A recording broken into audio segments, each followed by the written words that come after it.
Hey guys, thanks so much and welcome to the Game of Your Future podcast. I'm Daniel, and here at this Game of Your Future podcast, we're all about helping gamers realize their full potential, taking those skills that you learn in video games, turning it into real world impact, income, and really just the confidence that you're looking for to move ahead. And with that, we have a very special guest for you guys today. This is Taylor McMahon, and Taylor is a creative director at a multimedia production company, as well as has a background in radio and TV news. So, Taylor, thank you so much and welcome. Thank you. Very special guest. I appreciate that esteemed title you give me, Daniel. It's I'll, Absolutely. I'll I'll happily take it. I don't think I deserve it, but I'll take it. Fantastic. Yeah. And so being a creative director for a multimedia production company, I think a lot of people are interested in as far as like kind of what that means for you as kind of the day to day and like what is it that a creative director does for those that don't know?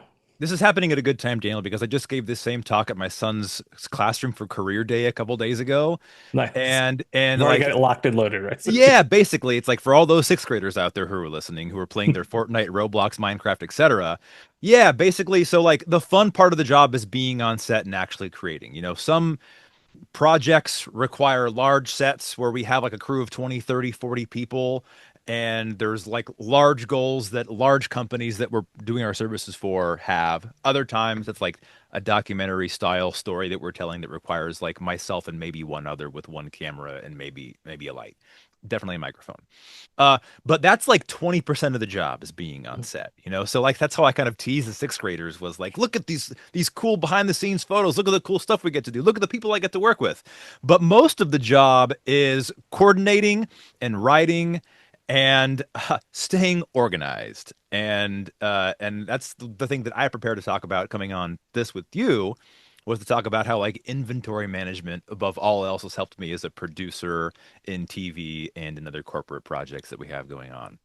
That's fantastic. I love that. So, because Yeah. inventory management, because we love the gaming aspect of it, and inventory management for especially those RPG fans, MMOs, open world, everything, right? It's all about how do I carry all my stuff with me, right? So just to kind of give a little kind of background as well on the gamer side of things, because yeah, I am aware that you play games, but I guess for those that don't know, how long have you been a gamer? What kind of games do you like? I just turned 40. So I started playing, like I got the Nintendo a couple years after, like I was probably 4 years old in the late 80s. And so that's really where it started. It was a Christmas gift from my mom so she could wash the dishes and care for my younger brother and keep me distracted, right? It worked. And from Great at there, that. like that, yeah, like we had the original Mario and Duck Hunt, and we had Rad Racer on the NES, which I see there behind you over your right shoulder. And That it like, is. Yep. yeah, like that's where it all started for me was that. And then when the Genesis came in, like that game changer, right? That changed everything. Because now my younger brother was old enough, we could play as Sonic and Tails together.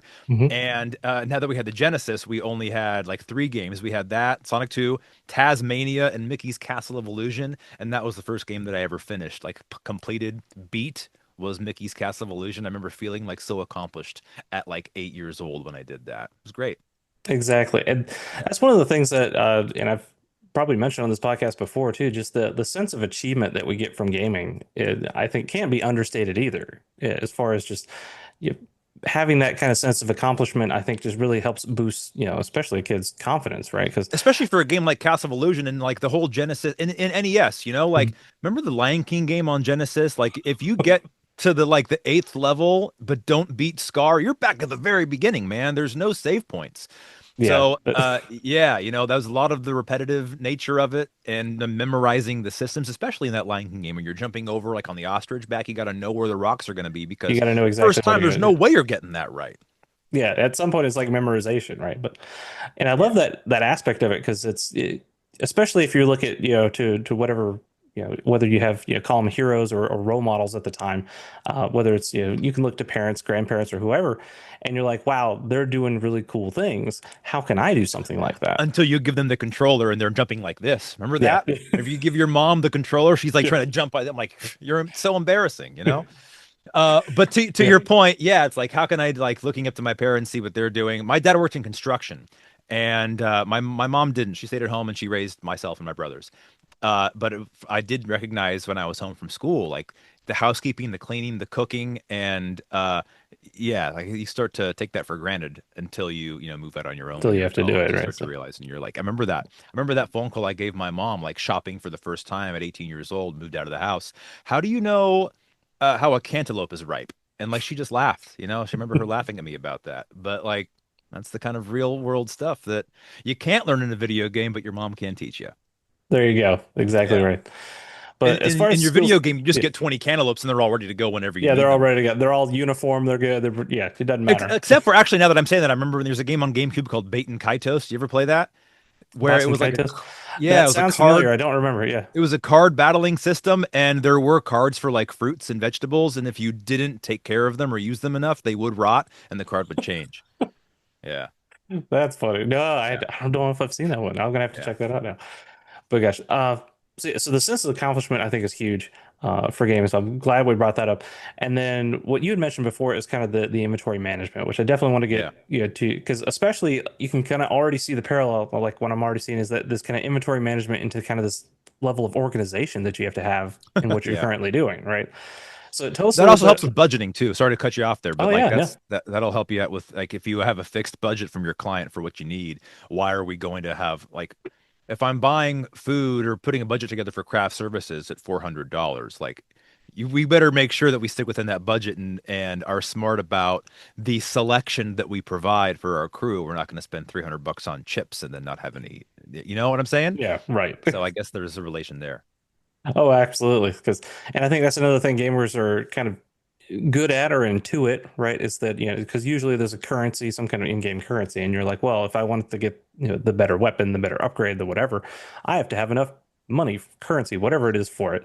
So knowing that I could, how much energy, time, effort it takes to make X money to be able to buy Y weapon, you gotta figure that out and quickly, right? So, In my experience, it usually isn't an issue of having enough rupees or gil or whatever, money.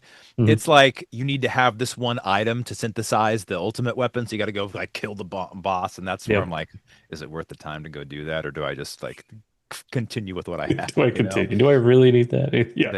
Yeah. Although I take that's not totally true. There are times, like especially in Last Zelda, where it's like, God, I gotta upgrade more stuff for the fairy fountain, but I'm out of rupees. Where can I go farm that stuff? Yeah. Yep, exactly right.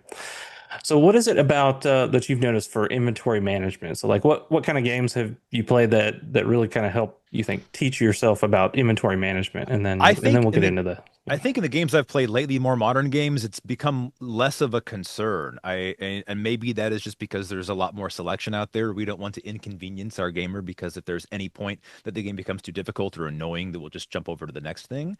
But Mhm. I remember Legend of Dragoon on PS1. Did you ever play that one? I did. The Yep. inventory was like limited to like 32 or 34 items and which is ridiculous. Like that's not a reasonable amount. Like It's like 50 would nothing. have been reasonable because you're constantly throwing stuff away to make room for stuff that you might need later. Um and I think that is kind of where it started. The next thing game I can think of is like Fallout or Mm. Skyrim when you're Yep. overburdened, you can Those only carry those are enough the big weight. ones for me for sure. Yeah, Yep. yeah, yeah.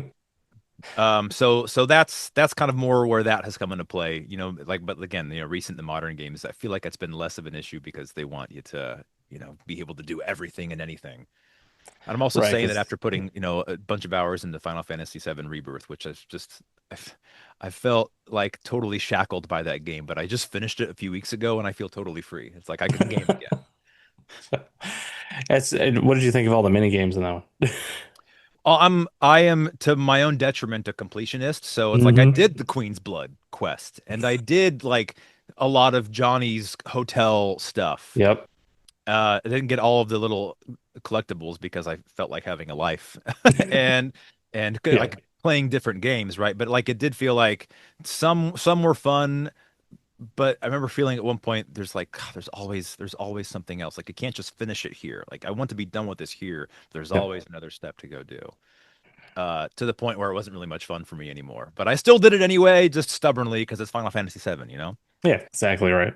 Yeah. And so it is, and I like that you brought up like the Skyrim and these kind of other games too. So some of them are a little bit older potentially, but I think even like kind of the newer Zeldas, right, where you have like the limited amount of like weapon slots, right, for Breath of the Oh Wild, Tears yeah, of the Kingdom, right? but you can collect the Korok seeds to expand your inventory, Right. which Exactly. So then it's like where do you prioritize? Like, all right, I have the weapons I want, but oh no, I need to go side quest and go do a bunch of Koroks so that I can carry more weapons so I can do more things, right? So Right, or I gotta hurry up and break this weapon so I can make room for this cobble crusher that I just Yep. found that I'm gonna need. Yeah. Exactly. So this level of like inventory management, so you've noticed that kind of come into play as far as being a creative director and just kind of like in your professional life as far as like staying organized. So tell us a little bit about that. Well, I used the craft services example already, but I think also part of it could be like when you're staffing up crew wise. Again, back to like budget limitations, these are the goals that we have, and these are the positions that we're going to need. Like we have a small company, only a couple like part-time and full-time employees. So when we have larger projects, we have to outsource to freelancers. And luckily, we have a vast network of like camera operators, sound engineers, lighting techs, makeup artists, people like that. Hmm. uh do we have like how many actors are we going to have for this commercial? Will one makeup artist be sufficient? Do we need to have a second one? Do we go back to the client and say, hey, we think it's a good idea to expand the budget to lighten the load on our one person, because that will also make us more efficient on set? If we're going to be sitting around waiting for another talent to come through makeup, then maybe it's worth putting an extra couple $100s in the budget so we can get it back up. Or it's kind of about that. It's all about being flexible and creative with how we build our production schedule, really.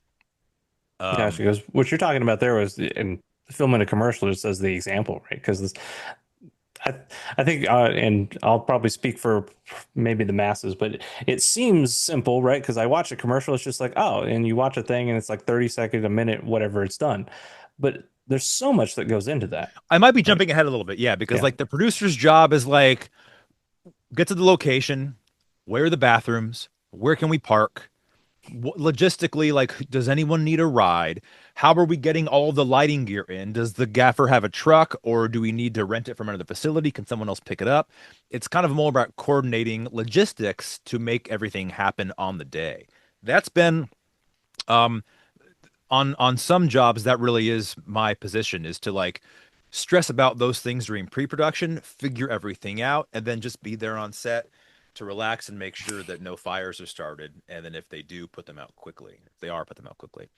Um, Gotcha. So, are you familiar with the factory games at all? n- uh, Give me an example. Factorio, Satisfactory, Dyson Sphere program. No, I'm not at all. I think you might like those because that's the, if you wanted a little bit more Or will it fun. feel like work and I want nothing to do with them? Hey, I did supply chain for like 15 years Oh and I yeah, enjoy these games because it's like the same thing. So so what you mentioned as far as like how do I get stuff from A to B, right? That was kind of like my day job for years, right? Like how do I get this stuff? And it came from Japan is where I did a bunch of stuff. So it's like, all right, I got to get it, can I get it on the slow ship and like save a whole bunch of shipping, but now it's going to take a month or two to get across the ocean? Or do I put it on a plane and get it here quicker? But man, that's going to cost an arm and a leg. yeah.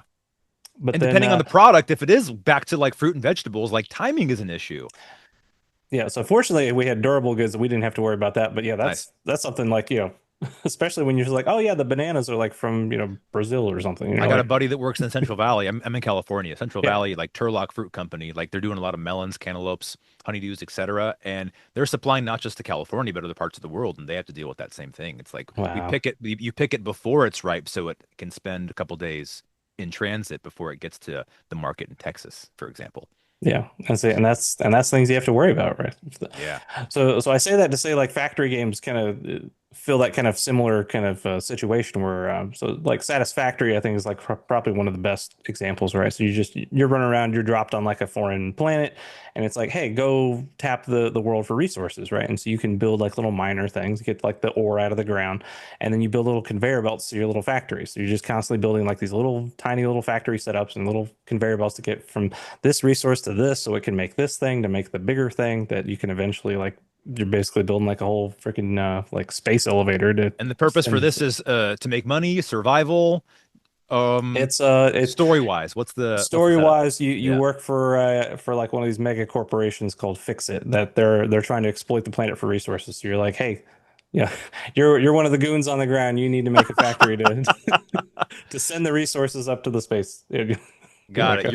You're the one doing the hard labor so you're the one everyone doing else all the can work. like make money and be comfy on Yeah, yeah. exactly. But or Dyson Sphere program is one of my favorites too, where it's like if you've heard of a Dyson Sphere, Is it like the thing that on the bottom of your Dyson vacuum? it is not. All right. That would be a little bigger. A Dice-sphere is a fictional structure that you can build around a star, and it's Hmm. basically contains the star and like just basically harnesses all the solar energy that can come out of a star. Is that like the thing in Avengers Infinity War that Thor goes to? He has to reignite so they can forge Similar. So that one his I think is a new. ring. Imagine if it was an Yeah. entire sphere all the way around. Yeah, Okay. Okay. exactly. So there's one episode of Star Trek: The Next Gen that has one. If you wanted to check that out. So I watched the series a long time ago. yeah. So Yeah, well, I grew up watching Voyager, and I remember like being intimidated by Deep Space Nine because of all the makeup and the aliens, and I thought that was too Babylon 5, and I didn't want to be that kind of a ah, nerd. But then, after watching the entire series when it was on Netflix as, as an adult, it's so good. Deep Space it Nine is is. so good.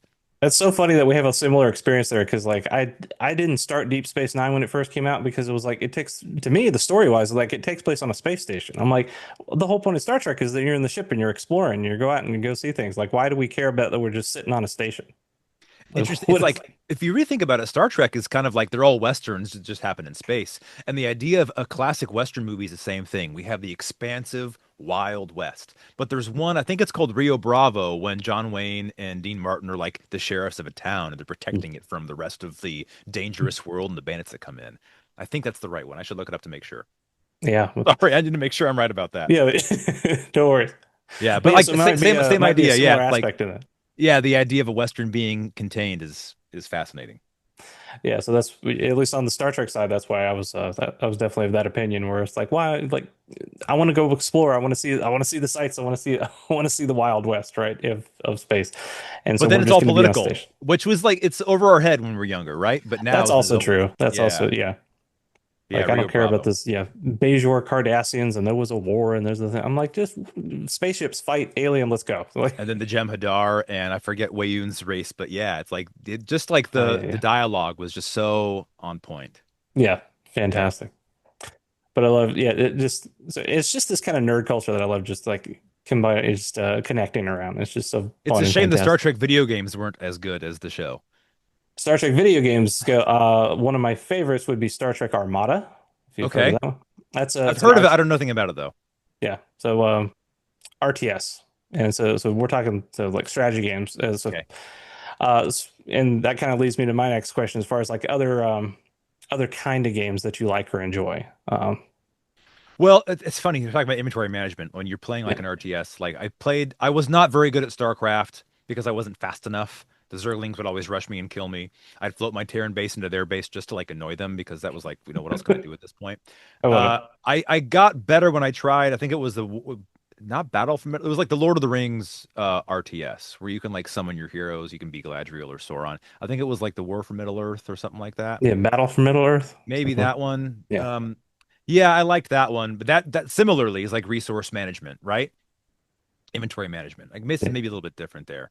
Yeah, come on, mine faster, because I'm always thinking like, Yeah. is everyone building faster than me? How are they doing this? How are they getting that?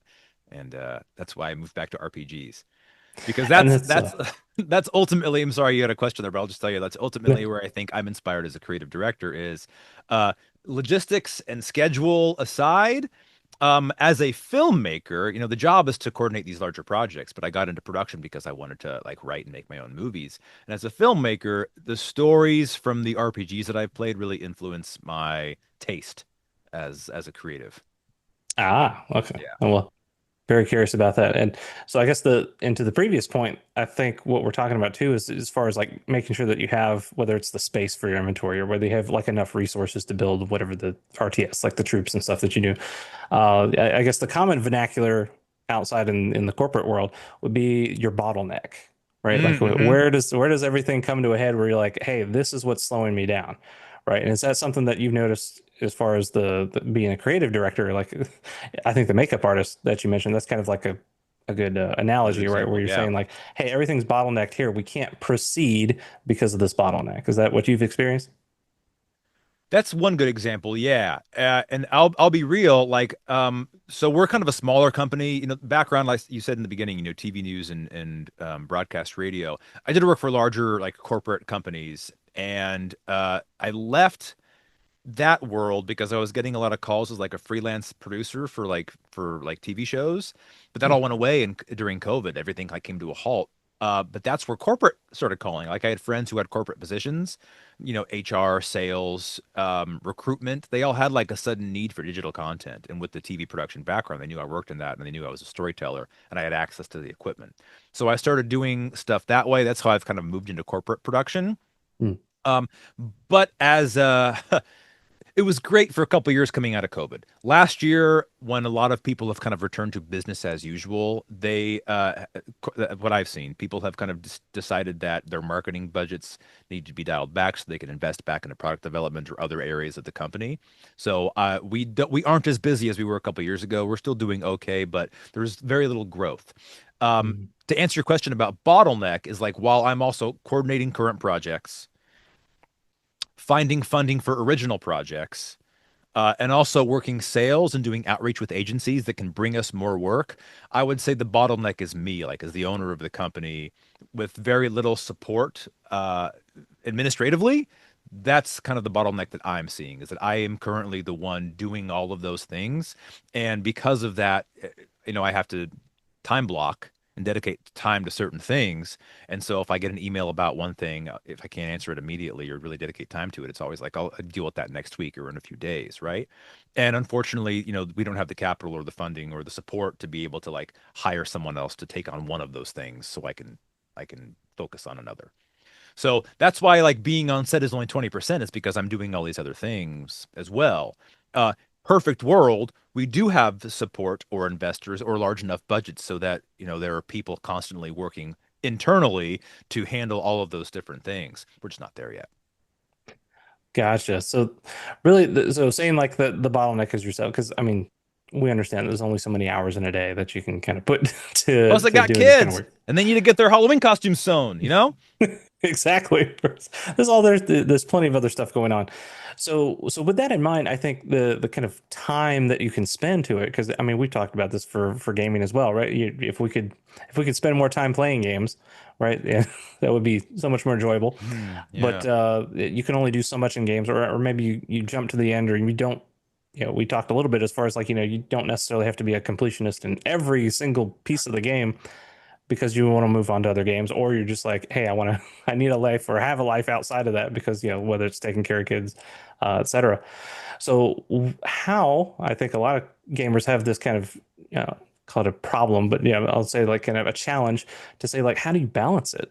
How do you know like when is it enough, or how am I spending my time? Like how can I the old adage, how can I get more time? If you buy it. Yeah, yeah. Well, that's why I said in my other answer, it's like we don't really have the funding to be able to support that. But really, like that's why like I'm working as hard as I am now to be able to if it pays off, and I hate using the word hope, but like there is some of that in there, you know? Not that there isn't some strategy and like a method to the madness of my outreach and other goals that we have is that I'll back up. So, um one thing that I do like about even though it's stressful and I'm doing a lot of it, you know, I'm running the business and also like running our productions, like delivering our product. Uh, what I like to think that I'm doing, because we are still new, the company's only been around for a little more than 2 years. It'll be 3 years in January. I'm what we call building the pipeline. You know, when you're working for someone else, you're trading your time for a paycheck, you're hauling buckets of water uphill, right? And you're dumping it onto whatever you need to dump it onto, or you're giving it to the guy. It's just like in the game you're talking about, the Dyson ball or the Dyson sphere, yeah, Satisfactory. yeah, Satisfactory, yeah.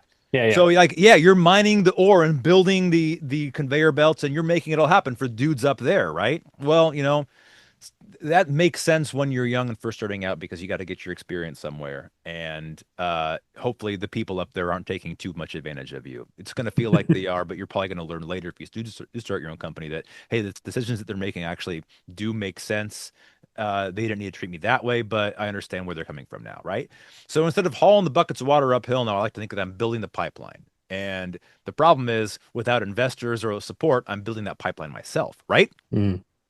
Which means unless there are leaks or I, you know, hit like a gas line along the way or something, you know, those things happen.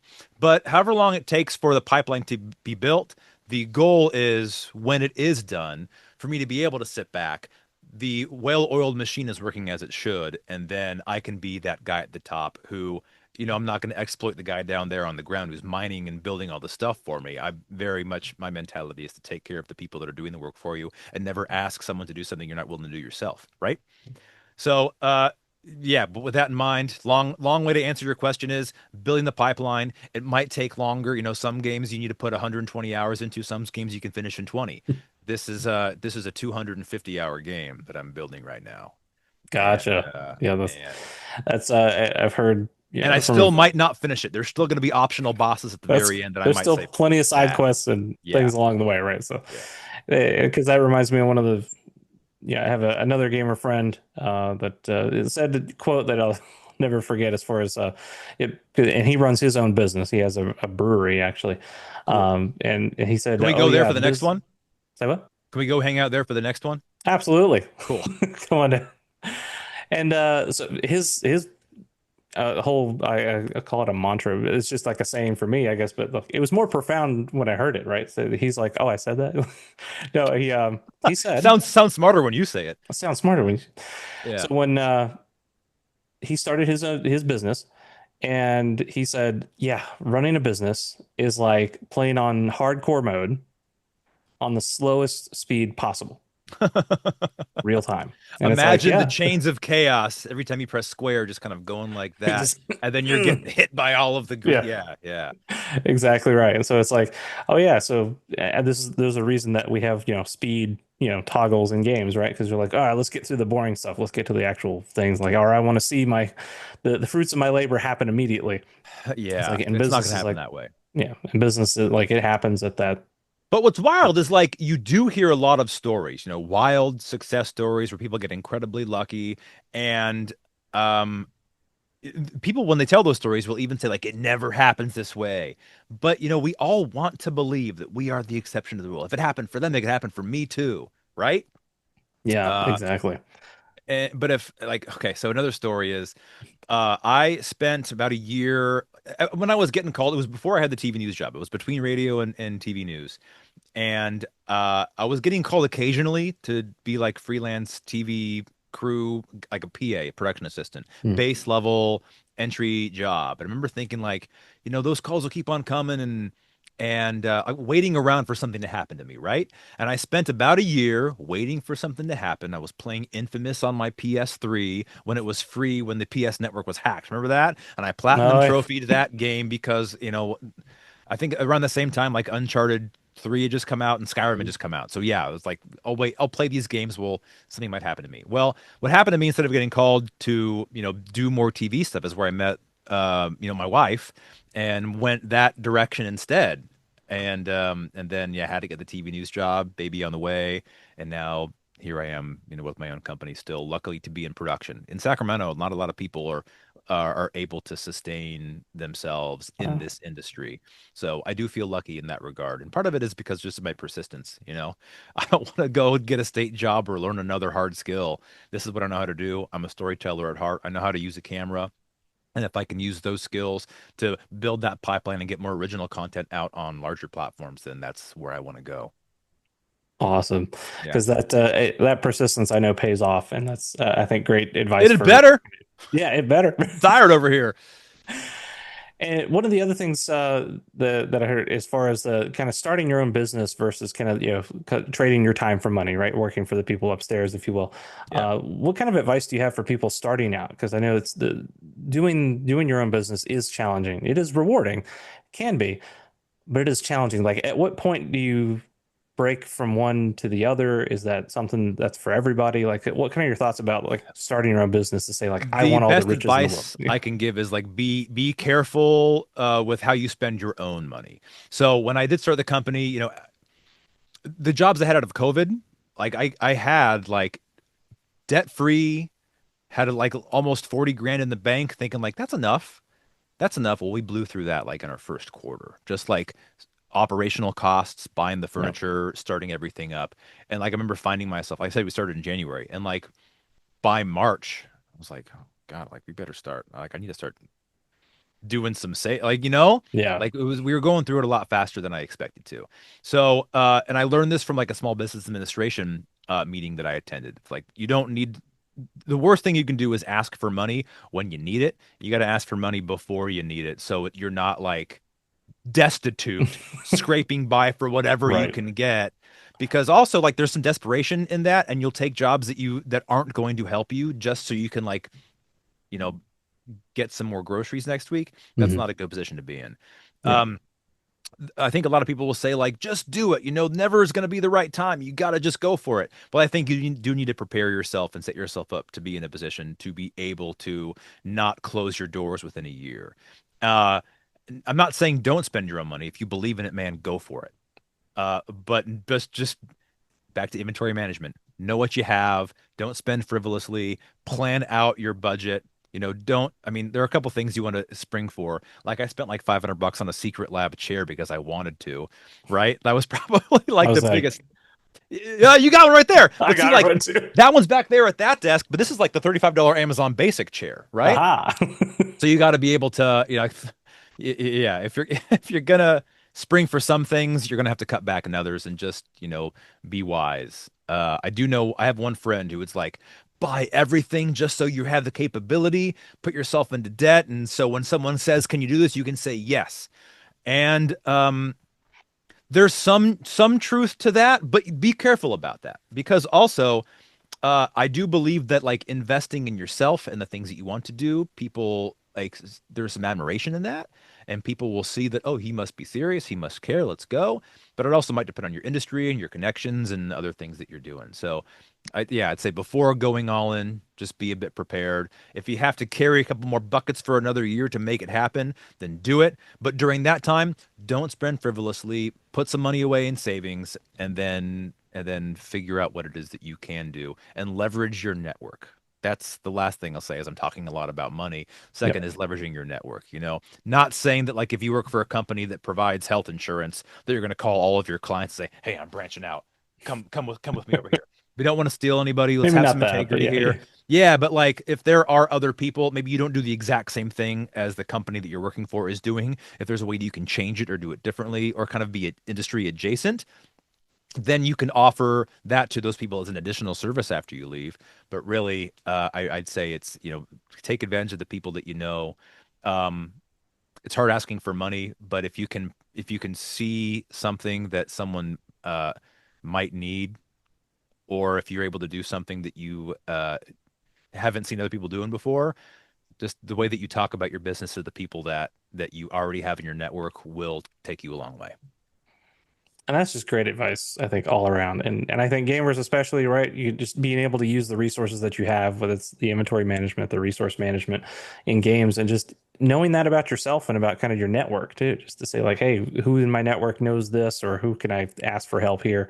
I think it's just great advice. So Another fantastic. thing, be careful about who you bring in because you have this great idea and your buddies all want to be a part of it, but you might not like this is very a political answer. You might Mm. want the same thing, but you might disagree with your best friend on how to get there, right? So while you're trying to build this business and you have ideas, especially if you've invested in it, and you have someone over here who's put no money in telling you what you got to do is, they might just be riding your coattails.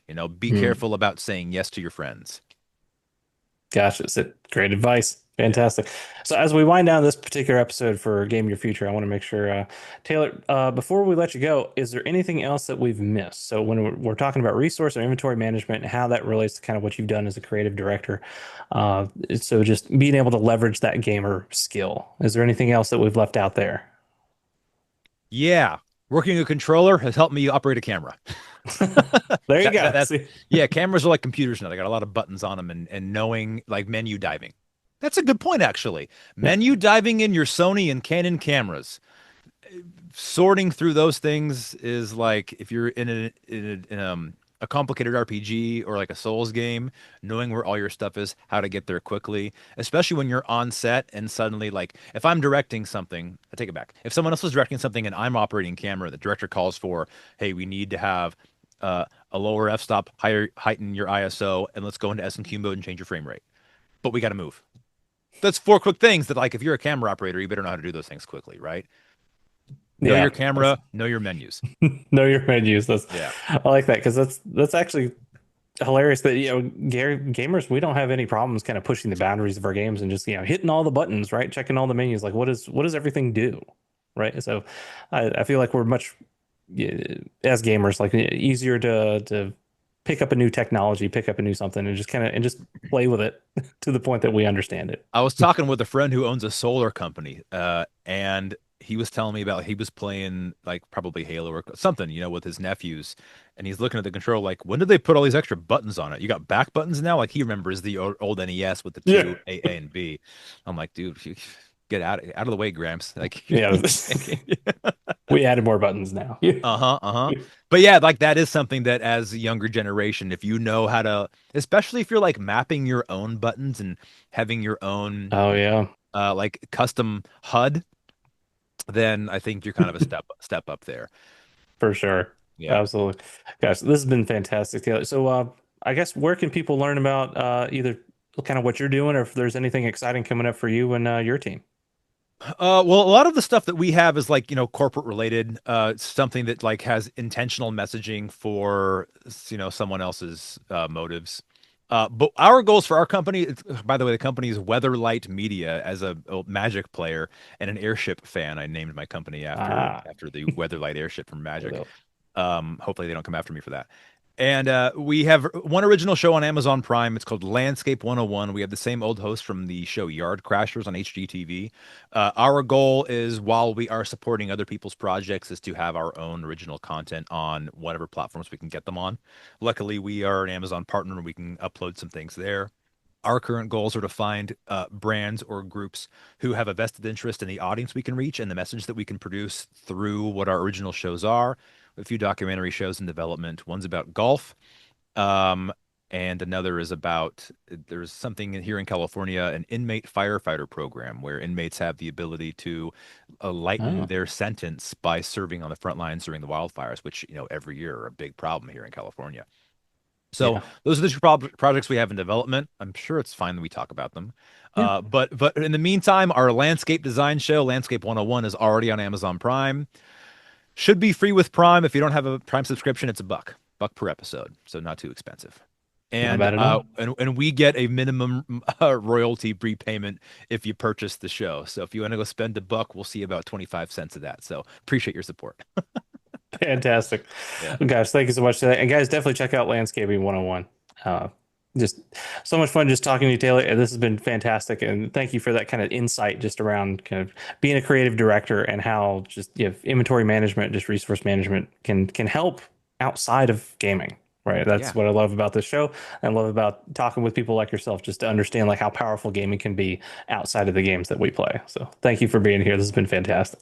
Thanks for having me on. It was fun. Absolutely. Any final words before we let you go? Uh, Appreciate you, Daniel. This has been a good time. I mean, if I am I allowed to ask you a question? Absolutely. How have you been enjoying this new project outside of your corporate position? So yeah, having since left my corporate position and now doing this is kind of my full time, right? Between this, the coaching, the gamification kind of work that I do. This is super fun. I this is so much more interesting, engaging, fun, right? Than just kind of sitting at a desk, just head down doing the corporate thing. Right. And these kind of episodes I absolutely enjoy just because being able to talk to fellow gamers, just kind of like what it is that they're doing.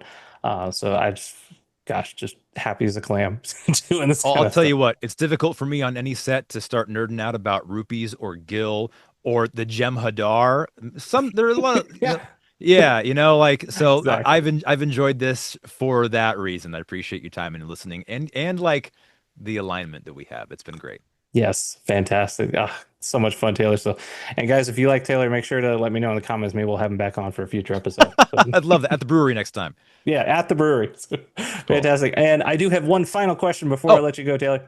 And that is, of course, I ask every one of my guests, what is your favorite video game? the first game that I ever got emotional in was Uncharted 2. Uncharted 2. I remember the moment.